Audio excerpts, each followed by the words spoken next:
اپنے آپ کو خوش کرنا ایک عام بات ہے۔ 50% سے زیادہ خواتین اور 70% مرد ماہانہ بنیادوں پر مشت زنی کرتے ہیں۔ لیکن آپ کیا کریں گے اگر آپ نے ہمیشہ کے لیے مشت زنی کرنا بند کر دیا؟ ایک ہفتے کے بعد مردوں میں ٹیسٹوسٹیرون کی سطح 40% تک بڑھ جاتی ہے۔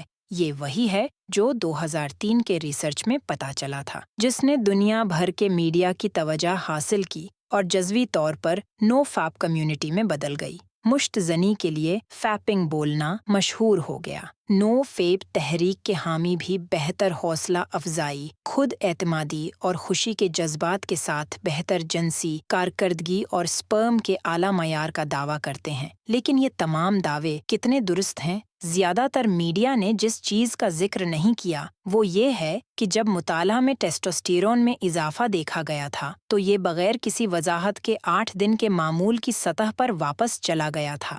دیگر مطالعات میں مشت زنی کرنے والوں اور پرہیز کرنے والوں کے درمیان ٹیسٹوسٹیرون کی سطح میں کوئی فرق نہیں پایا گیا ہے۔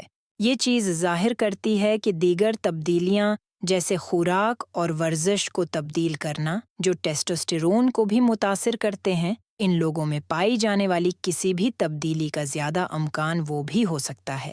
جنسی کارکردگی کے لحاظ سے مشت زنی سے پرہیز کرنے سے قبل از وقت انزال یعنی پری میچور ایجیکولیشن میں بھی بہتری نہیں آتی۔ 3 ہفتوں تک مشت زنی نہ کرنے کے بعد ایک تحقیق سے پتہ چلا کہ شرکا کے انزال کا وقت تقریباً وہی تھا جو مشت زنی نہ کرنے والوں کا تھا، اور جہاں تک سپرم کے معیار کا تعلق ہے، یہ پتہ چلتا ہے کہ جن لوگوں نے کثرت سے ایجیکولیٹ کیا ان میں نطفہ زیادہ مضبوط اور تیراک تھا، جو فرٹیلائزیشن کے امکانات کو بہتر بناتا ہے۔ درحقیقت اس کے پیچھے ایک نظریہ ہے کہ طویل عرصے تک مشت زنی کرنا زیادہ رات کے اخراج یا ویٹ ڈریمز کا باعث بن سکتا ہے، ایک طریقہ کار کے طور پر پرانے سپرم کو باہر نکالنے کے لیے۔ 70% مرد، 50% سے زیادہ خواتین نے کم از کم ایک بار ویٹ ڈریم کا تجربہ کیا ہے۔ لیکن اس بات کا ثبوت ابھی تک غیر نتیجہ خیز کیوں ہے؟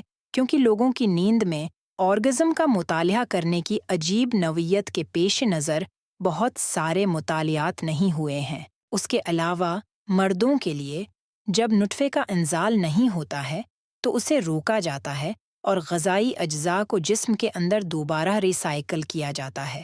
مشت زنی کی لت ایک حقیقی چیز ہے اور اس عادت کو روکنا ممکنہ طور پر آپ کی حوصلہ افزائی، خود اعتمادی اور آپ کی خوشی کو متاثر کر سکتا ہے۔ مشت زنی سے ڈوپامائن اور سیروٹونن نیورو ٹرانسمیٹر کے اخراج میں اضافہ ہو سکتا ہے، جو دماغ میں ریوارڈ کے راستے کو متحرک کرتا ہے۔ مسئلہ صرف یہ ہے کہ مسلسل مشت زنی سے سیروٹونن اور ڈوپامائن کا مسلسل اخراج ہوتا ہے، جس کی وجہ سے ہمارا دماغ ان مخصوص نیورو ٹرانسمیٹر کے لیے غیر حساس ہو جاتا ہے اور اسے اب ان چیزوں سے مزہ نہیں آتا۔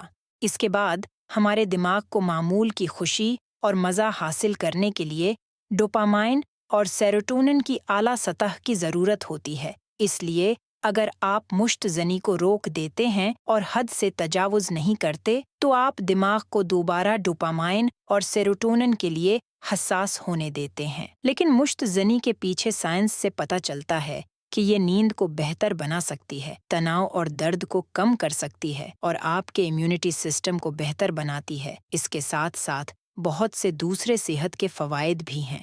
مردوں میں یہ پروسٹیٹ کینسر کے خطرے کو بھی کم کر سکتی ہے۔ بلا شبہ ان مطالعات میں بنیادی طور پر مردوں کے تجربات کی چھان بین کی گئی اور فی الحال ایسے شواہد کی کمی ہے کہ یہ تجویز کیا جا سکے کہ مشت زنی خواتین کے لیے بھی فائدہ مند ہے۔